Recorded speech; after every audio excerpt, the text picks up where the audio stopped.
tendencia van a ser frescas, con los olores a nardos, a violetas, algo que nos inspire a otoño, porque estamos en otoño.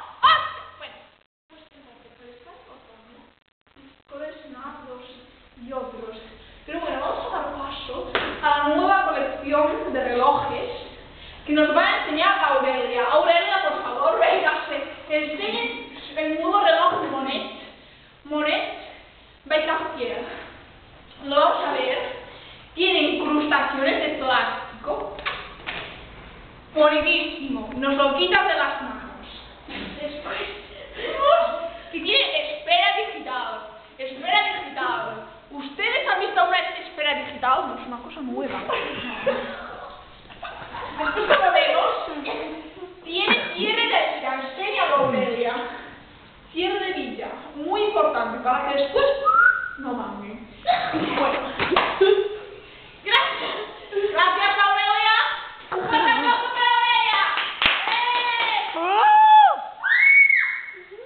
Ahora vamos a dar un fuerte y un cálido abrazo a la directora del pase, por favor. Y Manola, venga.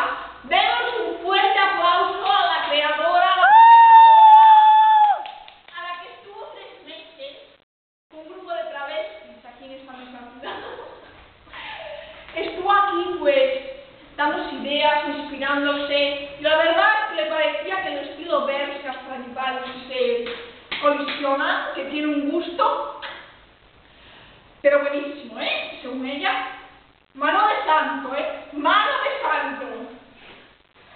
Y bueno, como vemos, estas prendas, como dicen los de mi pueblo, que me lo quitan de las manos, que me lo quitan, que esto se lleva un año y al año que viene ya nada, porque esto es nada. Bueno, seguimos, por favor. Ahora vamos a dar paso al concurso. Vamos a traer aquí la caja donde están las papeletas. A ver, por favor, una mano inocente. Una mano inocente. Hola.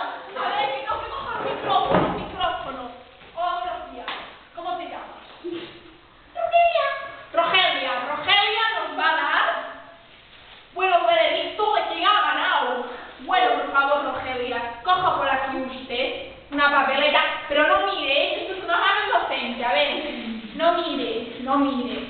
Venga, no mire.